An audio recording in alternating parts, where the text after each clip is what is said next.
seulement je l'ai dit, mais en plus, j'ai fait des œuvres qui témoignent que je suis sorti du Père, que je suis venu du Père. Vous n'avez pas cru aux œuvres de mon Père, c'est-à-dire à mes œuvres. Pourquoi? Vous n'avez pas cru parce que vous n'êtes pas de mes disciples. Ça, c'est Jésus qui le dit au verset 26.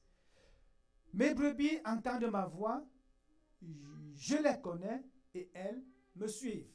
Et je disais justement que lorsqu'il dit mes brebis entendent ma voix, il n'est pas en train de dire que c'est... Non, ne disons pas entendre ma voix. Disons plutôt, lorsqu'il dit je les connais, il n'est pas en train de dire mes brebis ne me connaissent pas. Non, dans ce contexte, il veut dire en même temps je les connais, mais eux aussi ils me connaissent, puisqu'ils entendent ma voix et ils me suivent. Plus tard, il va même dire de manière claire que les disciples entendent ma voix, ils me connaissent. On ouvre la porte, je suis devant eux, ils sont derrière moi. Ils entendent ma voix et ils me suivent. Et il dit encore, ils reconnaissent la voix de l'étranger. Donc mes brebis entendent la voix de mes étrangers, de ma voix, et ils distinguent ma voix de celle d'un étranger. Mais je l'ai dit de manière claire, Jésus ici est en train comme de vanter ses disciples et ses enfants. Pourquoi? Parce qu'il parle aux chefs religieux qui ne croient pas. Plus tard, il va se retourner aussi vers ses enfants et leur dire des choses. Mais pour l'instant, on comprend pourquoi Jésus essaye de faire comprendre aux autres, vous n'êtes pas de mes enfants. Okay? Et on disait qu'en rentrant, il fallait retenir 3 choses. Que je crois en Christ, je crois, je le connais et je crois. Je ne suis pas un pharisien, je ne suis pas un chef religieux, je suis un enfant de Dieu. Je crois et j'entends la voix de Dieu. Je connais Dieu. J'entends sa voix et je le suis. Parce qu'en tant que disciple, en tant que brebis, tu dois marcher avec ses connaissances. Ne marche pas en tâtonnant, en hésitant, est-ce que je suis vraiment enfant de Dieu ou non? Si tu t'interroges, ça veut dire que tu n'es pas enfant de Dieu. Et il faut donc croire que Jésus est le Fils de Dieu, qu'il est venu à la croix pour toi et qu'il est mort pour toi. Si tu crois, tu as la vie. Et tu vas maintenant entendre sa voix et le suivre. Et je disais aussi, on ne peut pas poser la question, est-ce que tous les enfants de Dieu entendent sa voix? Jésus dit, mes enfants entendent ma voix, ils me reconnaissent, ils me suivent. Aujourd'hui, bien-aimés, j'ai dit c'est des révisions beaucoup plus, mais j'annonce directement le titre. Le titre du message, épisode 2 aujourd'hui, c'est la main de Dieu. La main de Dieu. Aujourd'hui, on va voir la main de Dieu. Ce que Dieu dit. Parce que la dernière fois, il s'est placé pour couvrir un peu ses brebis, pour annoncer aux autres pourquoi ils ne sont pas ses enfants. Et je disais, on a lu un peu Éphésiens aussi, pour démontrer que on a été prédestinés. Il nous a connus. Avant le ventre de notre mère, il nous connaissait. Mais est-ce que parce que Jésus nous a connus, est-ce qu'il ne donne pas la possibilité aux autres de le connaître? Non, bien sûr que non. Le peuple qui s'est choisi, Dieu a choisi un peuple, les Juifs, son peuple à lui, mais il n'a pas laissé les autres se perdre. C'est théologiquement, les gens se battent là pour rien. Dieu a choisi son peuple, mais il a donné une autre possibilité aux autres. Il a envoyé Jésus. Quiconque croit en lui a la vie éternelle. Parce que plusieurs vont dire, mais attends, si on a été élu dès le ventre de notre mère, l'autre qui ne croit pas, Dieu l'a laissé? Non, Dieu ne l'a pas laissé. Il t'a choisi, mais il a donné Jésus. D'où l'apôtre Paul va dire, aujourd'hui, il n'y a ni juif ni grec. Pourquoi? Parce que le juif qui a été choisi et le non-juif qu'on a appelé grec, vous avez eu tous Jésus. Et ceux qui ont cru en lui sont aussi enfants de Dieu. Nous sommes tous enfants de Dieu. Alléluia. Ça devait réjouir notre cœur, bien-aimé. De savoir que si quelqu'un dit Dieu m'a choisi et m'a fait devenir enfant de Dieu, je ne me moque pas de l'autre. Parce que l'autre, lui, Dieu ne l'a pas choisi, mais Dieu lui a donné son fils. Et parce qu'il a cru au fils, il est aussi des nôtres. Ah, quand l'apôtre Paul explique ces choses, ça divise les enfants de Dieu. Parce qu'on ne l'a pas compris. Certains vont dire, ok, si Dieu nous choisit, il ne choisit pas les autres, on va se moquer d'eux. Non, non, non, tu ne peux pas. Regardez la main de Dieu. On va commencer par dire ce que la main de Dieu n'est pas. Bien aimé, au tableau, vous voyez l'image du soccer pour ceux qui jouent. Ça, c'est en 90. la main de Dieu, les journalistes ont appelé ça la main de Dieu parce que lui-même, le footballeur Maradona, il avait marqué un but de la main. L'arbitre n'a pas vu. Et on a dit la main de Dieu. Oh, mon Dieu. Mais ici, le contexte est clair. Il voulait dire, c'est une main telle qu'on peut dire Dieu l'a fait. Aucun homme ne l'a vu, mais j'avais vu. Ça, je vous l'assure, je l'avais vu. L'arbitre n'avait pas vu. Il dit, c'est la main de Dieu. Le match est terminé, c'est fini. Mon but est validé. La main de Dieu. Bien aimé, nous chrétiens, quand on parle de la main de Dieu, ne pense pas à ça, ni à cette main, ni à la deuxième main qui est à côté, une main qui vient du ciel, qui est coupée, on ne voit que les quelques 5 doigts. Ça, c'est se tromper. Quand la parole de Dieu nous parle de la main de Dieu, ce n'est pas ça du tout, et ce n'est non plus cette image où on peut voir la main qui tient dans sa paume là, la lumière, et en haut, on voit le ciel bleu et avec la lumière blanche, on dit, oh oui, ça c'est la main de Dieu. C'est faux non plus, ce n'est pas ça. Aujourd'hui, on va essayer d'aller comprendre ce que Dieu dit lorsqu'il parle de la main de Dieu. Et on va lire toujours le même verset. Jean 10, cette fois-ci au verset 28, on va lire 28 à 31. Je leur donne la vie éternelle et elles ne périront jamais. Et personne ne les ravira de ma main. Voilà la première fois, on voit la main. N'oubliez pas, aujourd'hui, je rappelle beaucoup plus ce qu'on a fait la dernière fois. J'annonce qu'on verra dimanche prochain.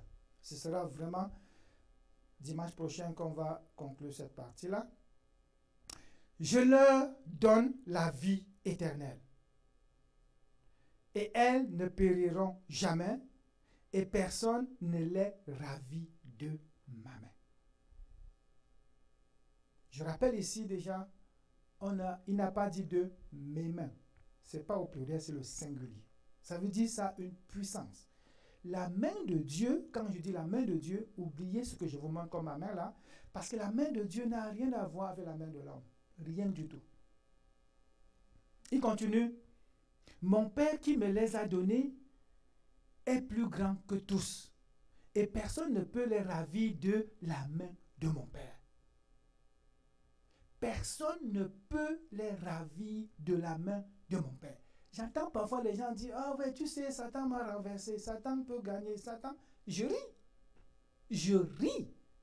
Quand la Bible dit, personne ne peut les ravir de la main, déjà de Christ lui-même, il dit de ma main, Jésus lui-même, mais après il dit de la main de mon Père. Si on conclut en disant la main de Jésus, c'est la main de Dieu, on va dire, est-ce que tu es sûr de ton affaire? Moi et le Père, nous sommes un. Et quand Jésus dit ça, raison pour le lapider. Alors les Juifs prirent de nouveau des pierres pour le lapider. Quelqu'un va dire, ben moi je ne lapide pas Jésus. Eh, écoute, c'est les Juifs, c'est pas moi.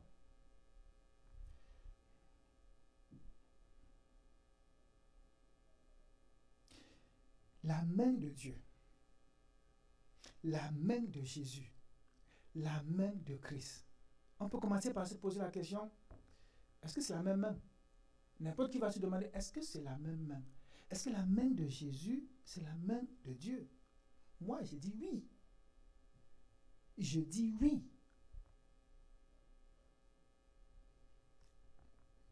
C'est parti. Attendez une seconde, je vais le mettre encore parce qu'il faudrait qu'on voit.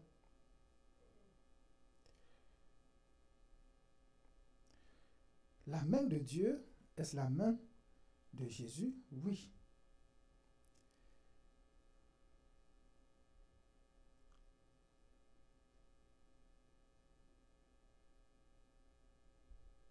C'est revenu, merci. La main de Dieu, ce n'est pas la main de Dieu de Maradona. Ce n'est pas la main de Dieu de cette image de quelqu'un, une main qui vient du ciel. La main de Dieu, on voit ici, très clairement, Jésus parle de ses brebis en disant, je les tiens dans ma main, ils ne périront jamais, et personne ne les ravira de ma main. Et plus loin, il va dire, personne ne les ravira de la main de mon Père. On voit ici une main qui n'est pas la main de l'homme. Pas du tout. Une main que personne, ça dit qu'il t'a tenu dans sa main, j'imagine que c'est une main, personne ne peut t'arracher de sa main. J'ai envie de le dire plusieurs fois, que ça sonne dans ton âme, que ton âme l'accepte. Parce qu'on va toujours dire, mais tu sais quoi, Satan est fort, hein? Il n'est pas fort. Même s'il était fort, hein, c'est juste pour te tromper un peu à distance. De la main de Dieu, Satan va faire quoi? Rien. Rien. Et la dernière fois, expliquant l'omniscience de Dieu, je vous ai montré une image d'un match de soccer où quelqu'un marque un but et pendant qu'il se réjouit, je vous ai dit, vous croyez que Dieu se réjouit en même temps que lui? Non. Parce qu'il sait tout. Il voit tout. Et je disais, le monde que tu vis maintenant, c'est comme si c'était un deuxième monde. Ça ne veut pas dire que tu as vécu 2 fois ou tu vivras 3 fois. Non. Ça veut dire de la perspective de Dieu, quand il te voit, il sait que le petit, s'il va tirer le pénalty, il va marquer. Pourquoi? Il l'avait vu avant. Certains pensent que je suis en train de dire, nous avons vécu une vie, maintenant une deuxième, il y aura une troisième. Non, pas du tout. Mais de la perspective de Dieu, l'omniscience de Dieu, c'est que Dieu qui sait tout, il sait que tu vas marquer ton but. Il le sait. Pourquoi? Il a déjà vu. Il a déjà vu, pas seulement en tant qu'image, comme photo là, mais en tant qu'une vie réelle qui s'est passée pour lui, dans sa tête, dans son imagination, dans ce que vous voulez imaginer là. Dieu l'a déjà vu. En quelque sorte, Dieu savait que ce matin, tu serais assis là. Mais est-ce que le fait de savoir influence toi qui viens? Non. Et je disais encore, quand mon fils et moi nous entrons chez toi, tu lui donnes, tu mets 2 plats j'avais parlé de quoi encore? D'omelette, voilà.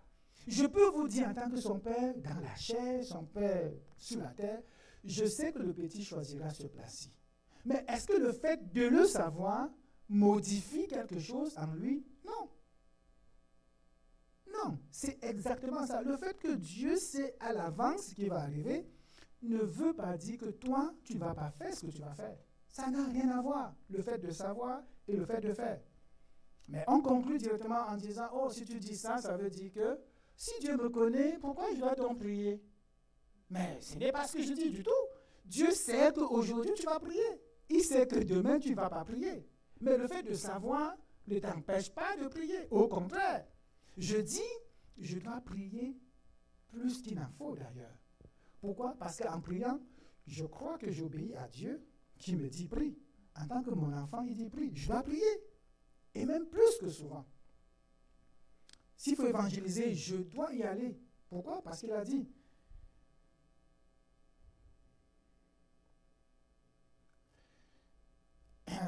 On avait aussi vu dans Jean 8, verset 47-50, je vais aller un peu à gauche, à droite. Celui qui est de Dieu écoute les paroles de Dieu. Vous n'écoutez pas, il parle encore ici aux pharisiens, parce que vous n'êtes pas de Dieu. Les Juifs lui répondirent, n'avons-nous pas raison de dire que tu es un Samaritain? Le Samaritain, c'était comme les ennemis des Juifs. Pourquoi? Parce que dès le commencement, on va le lire dans Esdras et un peu Néhémie et tout ça, c'est des gens qui voulaient, lorsqu'ils ont été déportés à Babylone, ils sont revenus. Pendant que le peuple de Dieu revenait, les Juifs voulaient reconstruire le temple avec Néhémie, avec Esdras. Eux aussi, ils voulaient participer à la reconstruction de la muraille. On a dit non. Pourquoi? Parce que eux, ils avaient des pères qui les avaient un peu perdus. Ils n'étaient pas considérés vraiment comme des Juifs. Pourquoi? À cause de leur faux Dieu. Mais plus tard, eux, ils se réclament Juifs. Quand les Juifs sont à l'aise, ils disent « nous aussi, nous sommes Juifs ». Mais quand les Juifs ont des problèmes, ils fuient. Est-ce qu'on connaît ça aujourd'hui aussi? Des chrétiens, quand on dit « Ah, les chrétiens ont gagné », ils disent « Ouh, moi aussi, je suis chrétien ». Mais quand il y a tribulation, on veut frapper les chrétiens, ils disent « Qui? Moi, je ne suis pas... » Vous voyez? Donc, eux, là, ils ont aussi joué un rôle pareil. Ce qui fait qu'ils sont devenus comme ennemis des Juifs. D'où les Juifs vont dire, les Juifs pharisiens vont dire, attends, toi là, tu es Samaritain. C'était un peu comme de l'insulte. Mais Jésus, lui, il ne dit pas, oh, mais écoute, tu sais quoi, non. Non, non, non. Jésus va dire quoi? Il dit, tu es un Samaritain et tu as un démon. Jésus répliqua, je n'ai point de démon, mais j'honore mon Père. il est en train de répondre aussi à la question de Samaritain. Appelez-moi comme vous voulez. D'ailleurs, je suis Dieu, vous me dites, je suis un homme, j'accepte. Parce que je suis en même temps homme, en même temps Dieu.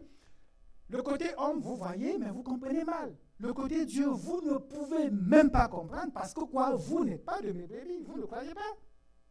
Donc Jésus balance un peu entre les deux. Il est Dieu et il est homme. 100% homme, 100% Dieu. Donc les paroles de Jésus doivent être bien expliquées. Sinon, nous-mêmes, on ne comprendra pas. On ne comprendra pas. Ici, Jésus est en train de leur dire, appelez-moi comme vous voulez, Samaritain ou pas, ce n'est pas grave.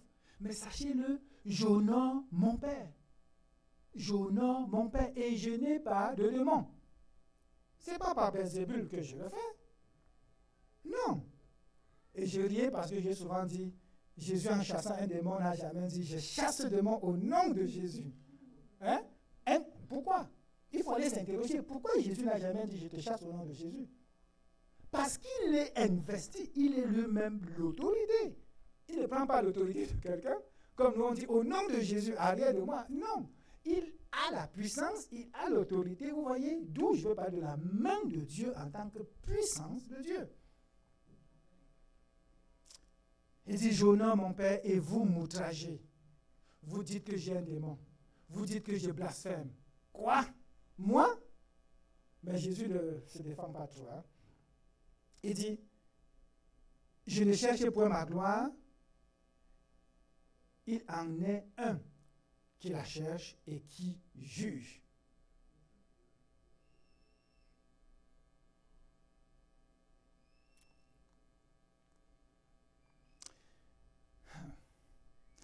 Au verset 26 de Jean 10, là, Jésus est en train de dire, si Dieu, le Père, te tient par ou dans sa main, moi, le Fils, je te tiens dans ma main, c'est la même chose.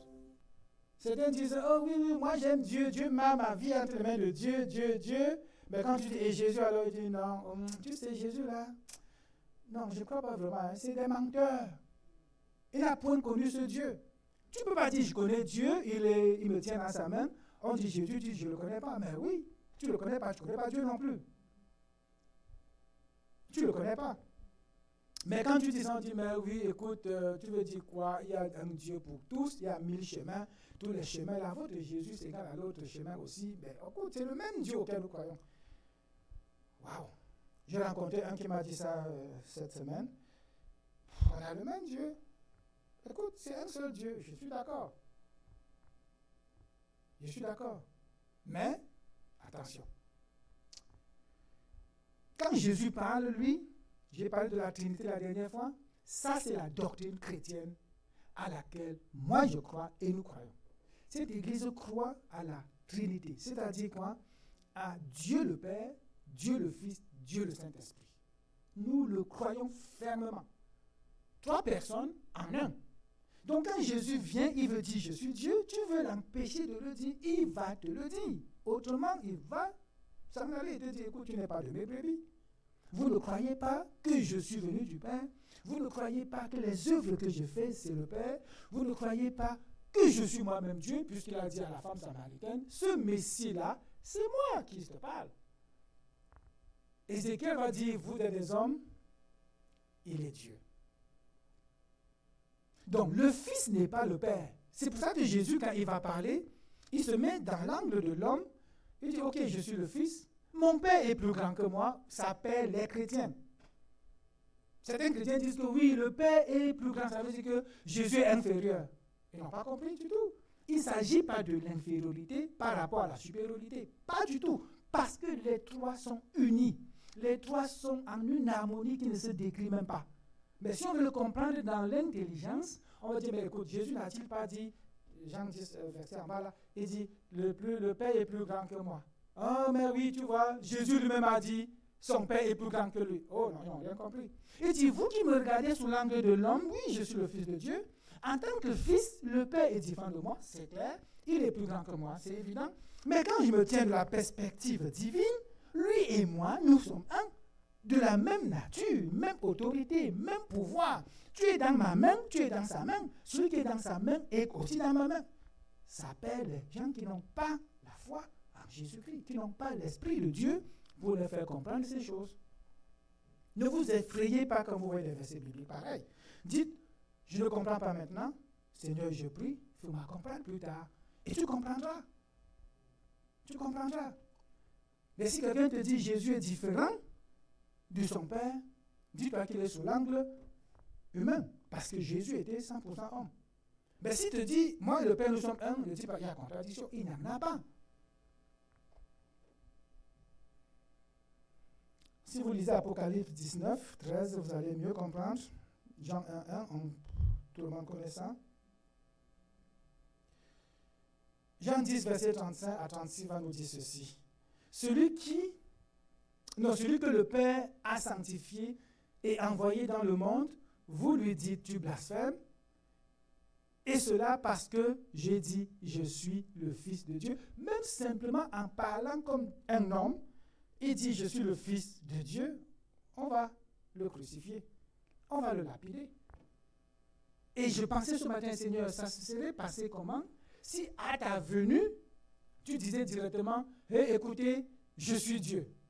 J'ai dit, Seigneur, c'est sûr que tu n'aurais même pas vécu un jour. Ce ministère se serait arrêté le premier jour. Mais Jésus, c'est la science, c'est la connaissance, c'est la patience, c'est tout ce qu'on peut imaginer. Il a pris 3 ans pour enseigner, pour former.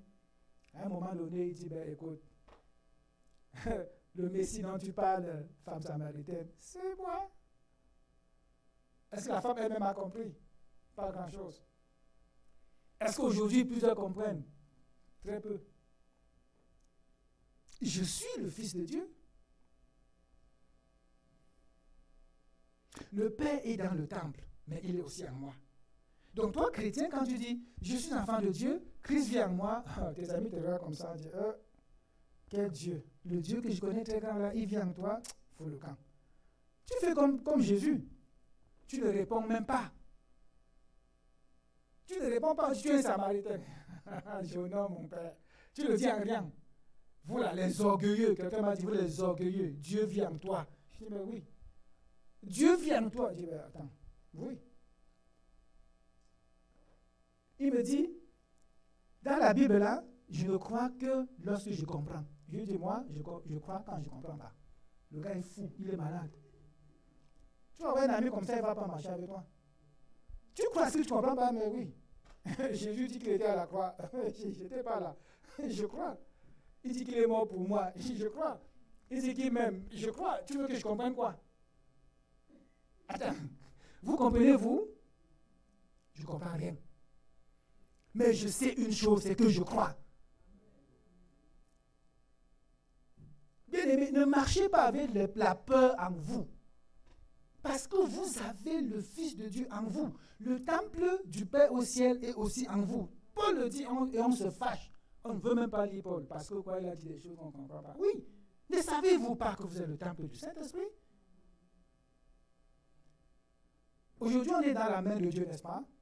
Si la main de Dieu est sur toi, il a dit, personne ne peut te ravir de ses mains.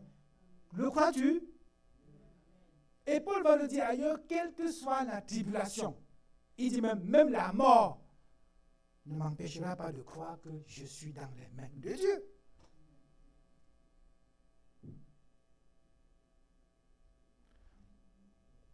On voyageait dernièrement, à un moment donné, je sentais la fatigue. Je suis parti d'ici, j'ai failli être énervé. Quand je dis j'ai failli, vous comprenez que j'étais énervé, mais je ne veux pas le dire.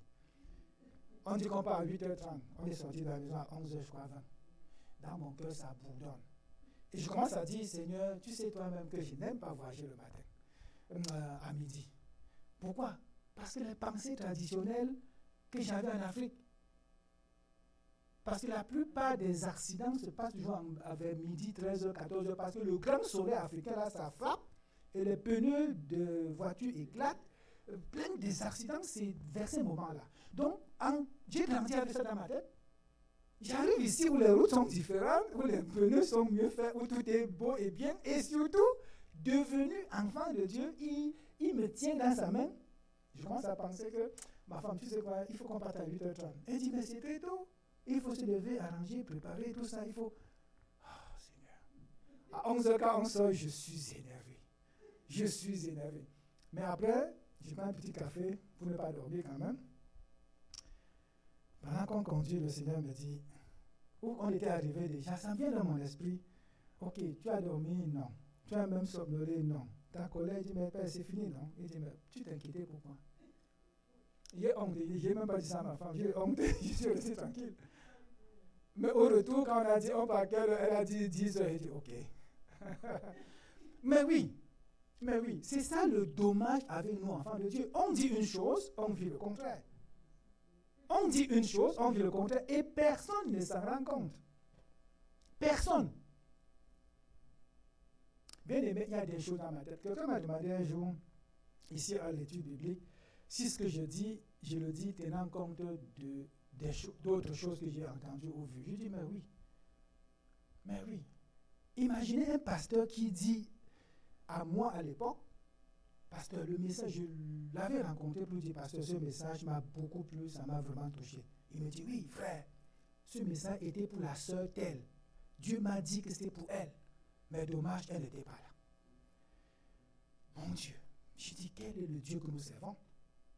Quel est le Dieu que nous servons? Vous avez compris? Un message, Dieu t'a dit, c'est pour Janine. Dieu te l'a dit, c'est pour Janine. Après, tu es surpris que Janine n'est pas venue à l'église ce jour-là. C'est du n'importe quoi. Et j'entends ça tous les jours.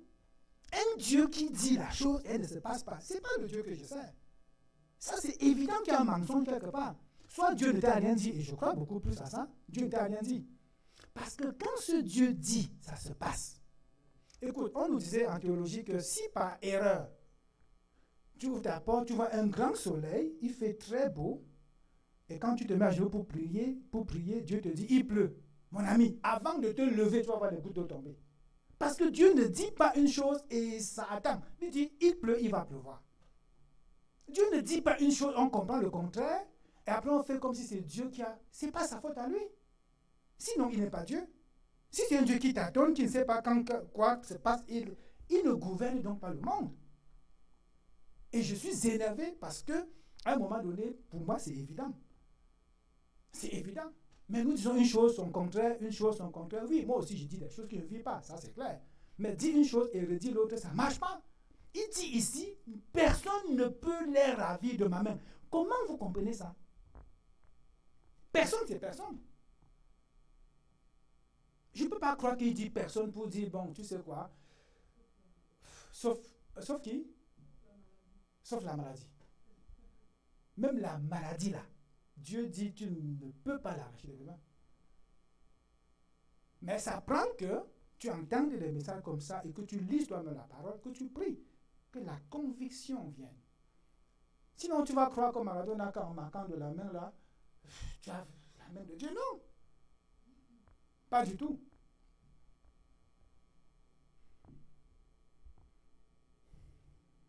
Ézéchiel nous dit au verset, Ézéchiel 34, verset 31, vous, mes brebis, brebis de mon pâturage, vous êtes des hommes. Vous là, vous êtes des hommes. Moi, je suis votre Dieu, dit l'Éternel, dit le Seigneur. Je suis votre Dieu. Moi, je suis Dieu, votre Dieu, le bon berger. Et Jésus voulait démontrer qu'il est le bon berger. N'écoutez pas les autres. Je suis le bon. Il n'y a pas personne d'autre que lui. Mais aujourd'hui, on va écouter à gauche, à droite et trembler. Suivre quelques messages à la télévision et dire, ah, peut-être qu'il y a un autre Dieu. Hein. Peut-être que non. C'est lui seul. Il dit, je leur donne. Si Jésus n'était pas Dieu, il ne peut pas dire je leur. Il va tout dire, mon Père va vous donner ceci. Dieu va vous donner cela. Mon Père, non, il le fait parfois. Quand il se place dans la perspective de Jésus, il dit, mon Père va vous faire ceci. Mais quand il se place dans la perspective divine de Dieu, il dit, je vous donne la vie éternelle. Il n'y a que Dieu pour donner la vie éternelle. Donc Jésus est en train de dire, mais écoute, moi je donne la vie éternelle. Quelle conclusion tu fais? Jésus est Dieu. Point final. On ne peut pas comprendre autrement. Mais eux là, ne connaissant pas Dieu, ils font le contraire, ils analysent bien, ils tirent une conclusion mauvaise. Nicodème a dit quoi? Nul ne peut faire ces miracles s'il est de Dieu. Mais la conclusion qu'il tire, c'est quoi? C'est un démon. Mais non, conclue plutôt, tu es Dieu, point final, et c'est réglé. Nul ne peut faire ces choses s'il ne vient de Dieu. Mais au lieu de dire, hé, attends, peut-être qu'il vient vraiment de Dieu. Hein. Peut-être qu'il est vraiment le fils. Non, non, on conclut, c'est un démon. Nous sommes passés de la mort à la vie, bien-aimés. Il dit, et elles ne périront jamais. Mes brebis là ne périront jamais. Quelle joie d'entendre ça, Seigneur. Jamais. Et personne ne peut les ravir de ma main. J'ai pensé un peu à personne, j'ai fouillé à gauche, à droite, je n'ai pas trouvé autre chose que personne veut dire personne. Je n'ai pas trouvé même dans le grec, le hébreu, pour voir si personne veut dire que bon, il y a quand même quelqu'un qui peut. Non, personne. Ma soeur rit parce qu'elle a compris ça. Personne, personne, c'est personne.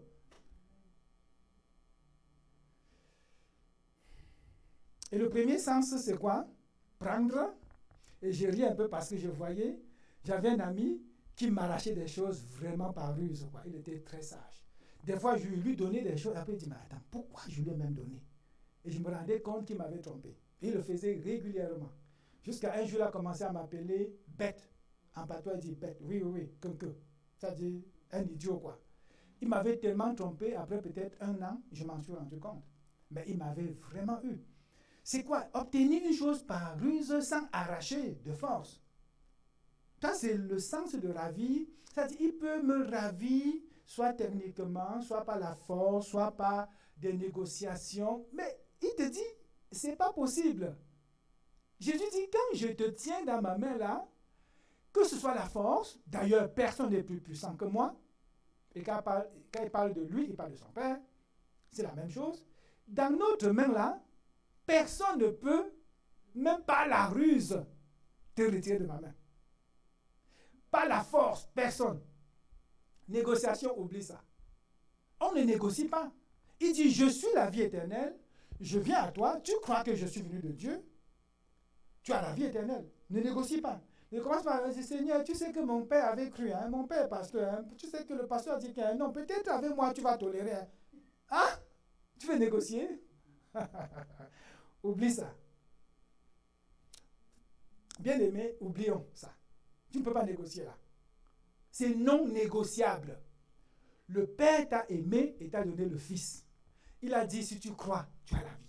Ne négocie pas. Ça passe par là. Et les chefs juifs commencent à dire, tu sais que moi j'ai enseigné, hein, tu sais que je connais ceci, hein, nous sommes des pharisiens, nous sommes des... On ne négocie pas. Jésus ne répond même pas. Pas de négociation possible. Mon Père qui me les a donnés est plus grand que tous. Et personne ne peut les ravir de la main de mon Père. Plus grand que tous. Ici, Jésus n'est pas en train de faire la comparaison, bien aimé. Je vous assure, ce n'est pas la comparaison. Non. Parce que s'il dit plus grand que tous, est-ce que lui, il fait partie de tous ou non? C'est une bonne question qu'on peut se poser. Il se place de la perspective de mon Père et moi. Personne n'est au-dessus de nous. Personne. Puisque ma main, c'est sa main. Sa main, c'est ma main. Tout ce qu'il dit, je dis. Tout ce qu'il fait, je fais. Tout ce que je fais, il fait. Quand j'ai déjà dit oui, il ne peut pas dire non. Quand il a dit oui, je ne peux pas dire non. Pourquoi? Tellement ils sont unis, ils sont un. Bien aimé, les hommes pensent mal. Pourquoi? Parce qu'on pense à nous les hommes. On se met ensemble, demain on discute, après demain on se sépare. Parce qu'on n'est pas unis. Mais attends, il s'agit ici de Dieu là. Il s'agit du Père, du Fils et du Saint-Esprit. Vous pensez qu'il y a des accords entre eux? Vous pensez un peu un instant que le Père peut dire une chose, hey, toi, va voir mon fils. Et chemin faisant, tu dis, Seigneur, Jésus, tu sais, le Père m'a envoyé vers toi. Est-ce que tu acceptes ou pas? Quand il dit, va vers mon fils, c'est encore lui qui te dit, viens à moi. C'est tellement un qu'on ne peut même pas comprendre. N'essayons même pas de les diviser, bien aimés. C'est un. Ni de la main, ni de ma propre main, ni de la main de mon Père. Vous êtes dans les mains de l'un ou de l'autre, c'est la même chose. Voilà le contexte dans lequel Jésus se trouve. Il se présente comme étant l'envoyé de son Père, comme étant Dieu. Mais personne ne peut le suivre si le Père ne l'envoie. Et ces pharisiens-là, ils n'ont pas écouté la voix du Père.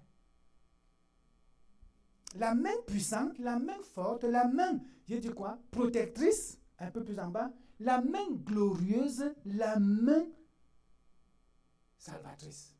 Voilà une main bien-aimée qui dit ce matin, tu es dans ma main. Tu es dans ma main. Tu crains quoi? Tu crains quoi? Tu es dans ma main. Waouh!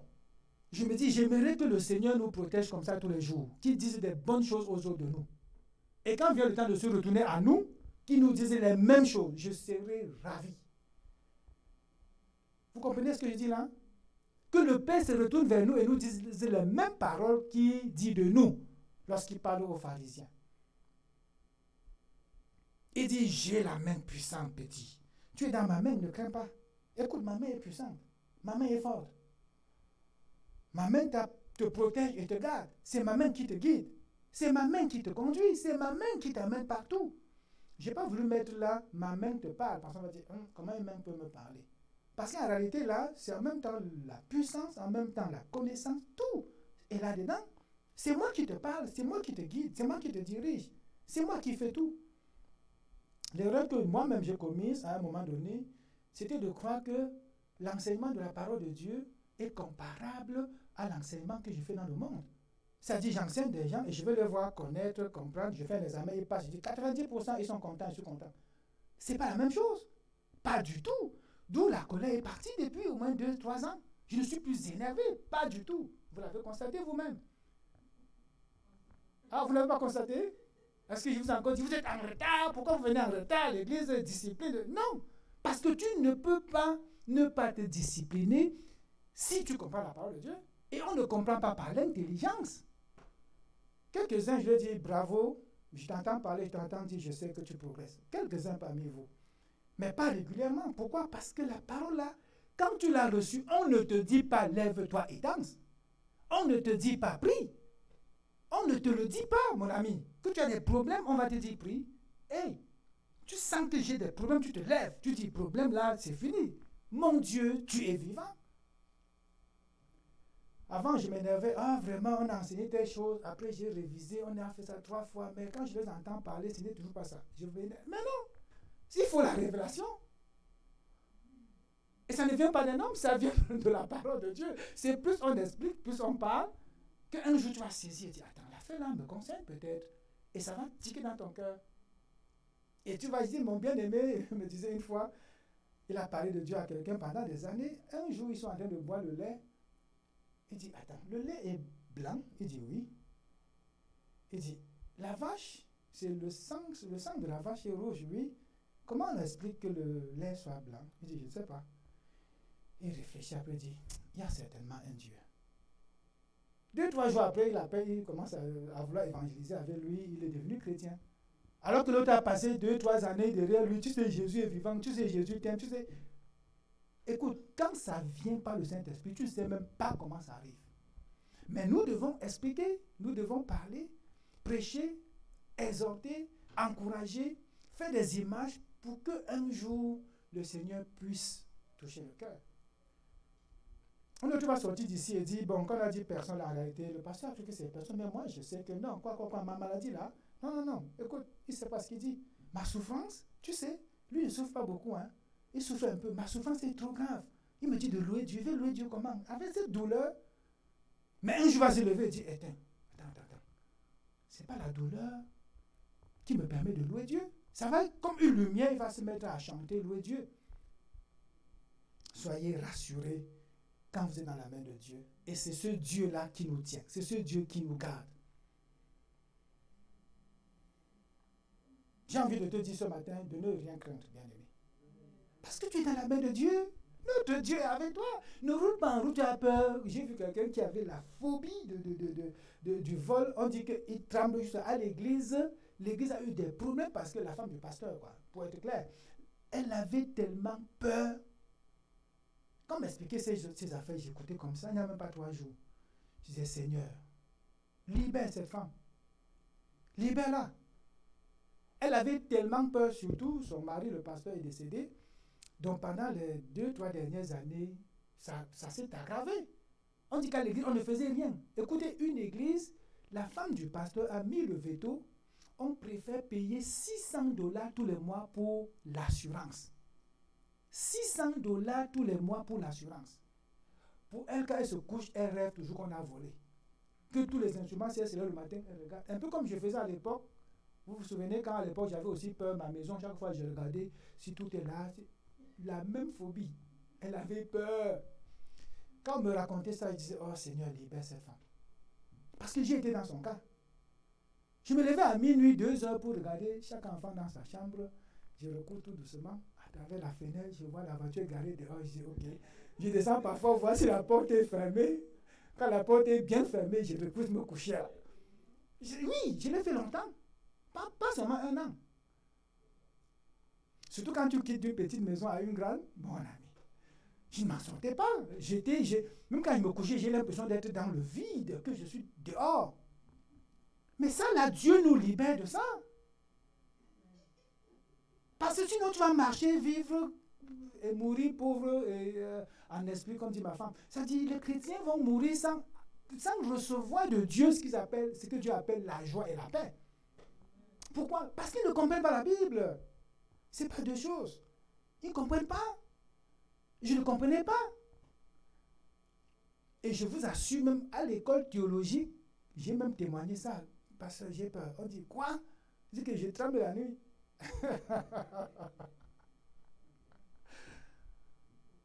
Aujourd'hui, je me couche, je m'endors. S'il ne dort pas, c'est que c'est le bruit des uns et des autres qui m'empêche de dormir. Ce n'est plus la peur. Bien-aimés, libérons-nous de la peur. Libérons-nous. Et pour se libérer, c'est quoi? C'est la parole de Dieu. Ce n'est pas autre chose. Ce n'est pas une technique quelconque. Non.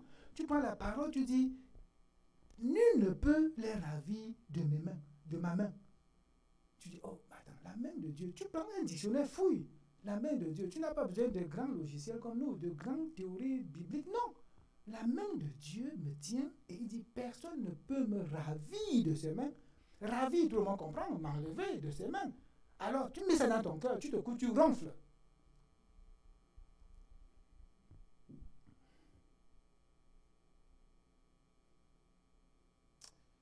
Oh Seigneur, parfois, mais je dis, nous chantons tous les jours, de qui aurais-je peur? Si Dieu est pour moi, qui sera contre moi? De qui aurais-je peur? Mais après, quand on dit loin Dieu, tu vois, aucune voix ne se lève. Pourquoi? Parce que, mes problèmes, mes difficultés, manque d'argent, je cherche un homme, je cherche une femme, je veux guérir, je veux ceci. Non. C'est le combat qu'il y a dans les cœurs, bien-aimés. C'est le combat qu'il y a dans le cœur. Mais il faut être capable de dire, ma louange ne dépend pas de ce que je ressens, de ce que je vois ou ne vois pas. Ça ne dépend pas de ça. Dieu a dit quoi? Quand il a dit, je reprends. Et tu le fais comme ça régulièrement. Un jour, tu vas te rendre compte que, écoute, c'est fini. Continuellement, tu le fais. Un matin, tu vas te rendre compte, tu vas dire, non Dieu, tu vas dire, alléluia. On va dire, célébrons le Seigneur. Waouh! Dieu est pour nous, personne ne sera contre nous. Personne. Personne. Il dit, moi et le Père, nous sommes un. Ça, c'est le chrono, comme disent les Allemands. C'est ça l'apogée. C'est la top phrase des phrases. Moi et le Père, nous sommes un. Même les chrétiens sont perdus. Moi et le Père, nous sommes un. Un. Oh, quelle harmonie. Harmonie totale. J'ai écrit harmonie totale. Indivisible. Inséparable. De par leur nature, ils sont esprits. Par leur prise de décision, c'est la même chose. Même pensée, même autorité, même puissance. Si l'un ordonne, l'autre exécute. Si l'un a dit, l'autre fait. Dans Jean 3,16 que nous connaissons très bien, le Père m'a aimé, le Fils m'a sauvé et le Saint-Esprit m'a libéré. Avec ça, tu peux... Attends, on va dire, pasteur, explique encore. Il faut que j'aille démontrer. On peut le faire plus tard, ok? Le Père m'a aimé, il dit, je vous ai aimé, je vous ai donné le Fils. Le Fils est venu faire quoi? Il m'a sauvé en allant à la croix. Et il a dit, il est préférable que je m'en aille et que vous recevrez quoi? Le Saint-Esprit. Et lui-même, quelque part, il dit, je vous donne le Saint-Esprit. Il ne dit pas mon Père, il dit encore, je vous donne. C'est encore lui. Et le Saint-Esprit me libère. Aujourd'hui, je marche avec le Saint-Esprit, il m'a libéré. Je ne crains plus. Je vais à gauche, je vais à droite. Bon, il y a des fois où parfois quand on fait, tu crains un peu. Comprends? Mais dans la seconde après, alléluia, haut les mains. Parce qu'il y a un Dieu. Et il a dit, je suis dans ses mains. Je suis dans ses mains. Et il parle la suite au verset 18, il dit, celui qui croit en lui n'est point jugé. Mais celui qui ne croit pas est déjà jugé. Ça, c'est là où les pasteurs n'aiment pas parler. Hein. Quand on parle de Jean 3, 18, là, Jean 3, 16, on s'arrête là. Hein. Le 18, on ne veut pas en parler hein, parce que tu dis, on va dire, attends, tu nous insultes, tu dis quoi? Hey, c'est pas moi qui dis, c'est écrit. Tu ne crois pas à Jésus, tu es déjà jugé. C'est clair pour toi. Jésus dit, vous n'êtes pas de mes bébés. Pourquoi? Vous n'avez pas cru. Vous n'avez pas cru.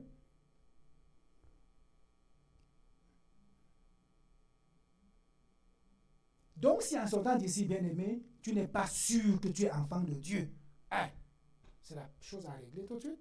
Comment ça dit, Seigneur, vraiment, je ne te connais pas. Je vais te connaître. Et tu crois. Tu crois.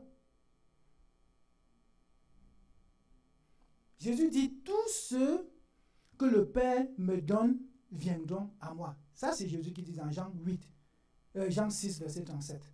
Tous ceux que le Père envoie à moi, ils viennent à moi. Et je ne mettrai personne dehors qui vienne à moi. Car je suis descendu du ciel pour faire non ma volonté, mais la volonté de celui qui m'a envoyé. Je ne viens pas à Christ de moi-même, bien-aimé. Je viens parce que le Père a dit, va à Christ. Et Christ dit, il ne me rejette pas.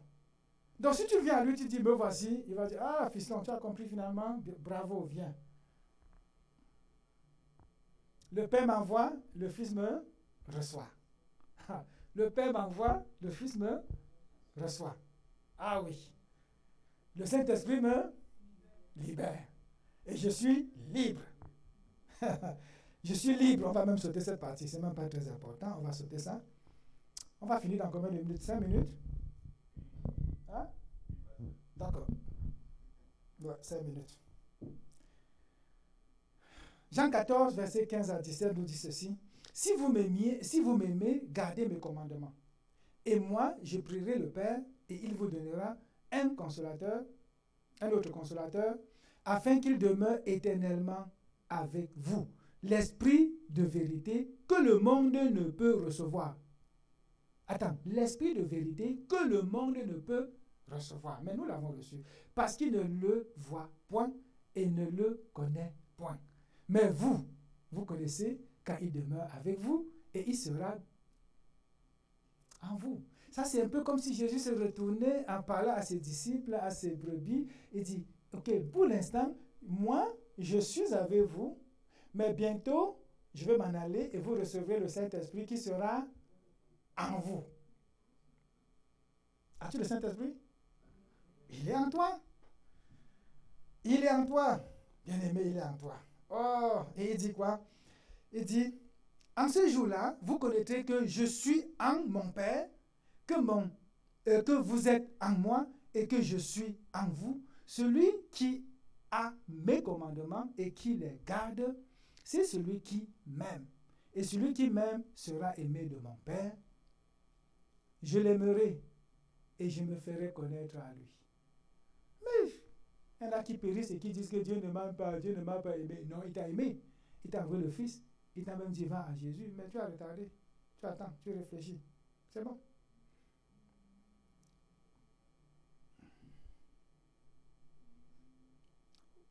Éphésiens 1 nous parle au verset 1. C'est quoi? Nous sommes heureux parce qu'on a Christ en nous. Nous sommes heureux. Le fait d'être heureux ne dépend pas de la qualité de ton habit. Ça ne dépend pas de comment ton frère même te salue. Ça ne dépend pas si à l'église le matin vous êtes 50 ou 10. Ça ne dépend pas de si le pasteur t'aime ou ne t'aime pas. Ça ne dépend pas de... Même s'il te bénit par un dimanche matin, tu t'en fous là. Hé, je suis béni de Dieu. Pourquoi? Parce que j'ai le Saint-Esprit en moi. Il m'a libéré. Il m'a libéré. J'ai la paix en moi. Pourquoi? J'ai cru et j'ai reçu le Saint-Esprit. C'est ça que Éphésiens dit. En lui, vous avez cru et vous avez été scellés du Saint-Esprit. Scellés, fermés, attachés. Je ne sais pas, personne ne peut t'arracher de ses mains. Personne. Parce que le Saint-Esprit t'a scellé. Je ne sais pas comment là.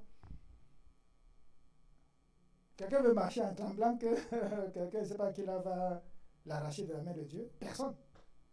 Le Saint-Esprit t'a scellé. Je ne crains même pas les fausses théologies qui pourront me tromper un jour. Impossible, ils ne pourront rien. Ils vont me flatter comment?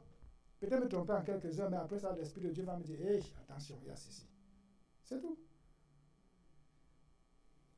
Au verset 13, toujours de Éphésiens 1, vous aussi, quand vous avez écouté le message de la vérité, la bonne nouvelle qui vous a apporté le salut, vous avez cru en Christ. Alors, Dieu a mis sa marque personnelle sur vous, en vous donnant le Saint-Esprit promis. Tout ça, c'est pour nous confirmer que nous sommes dans la main de Dieu. Et la main puissante de Dieu, la main salvatrice de Dieu, la main qui te garde, qui te protège et qui aujourd'hui t'accompagne partout. Pas lieu de craindre, bien-aimé. Pas du tout.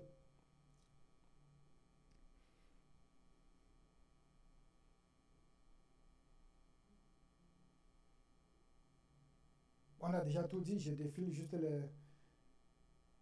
les phrases qu'on a vues. En définitive, on a vu que quand le Père dit « Mon Père qui me les a donnés est plus grand que tous », il n'est pas en train de s'inclure dans le grand. Même s'il dit « Le Père est plus grand que moi », il n'est pas en train de faire une comparaison. Ne dites pas que le pasteur veut qu'on compare Jésus à son Père.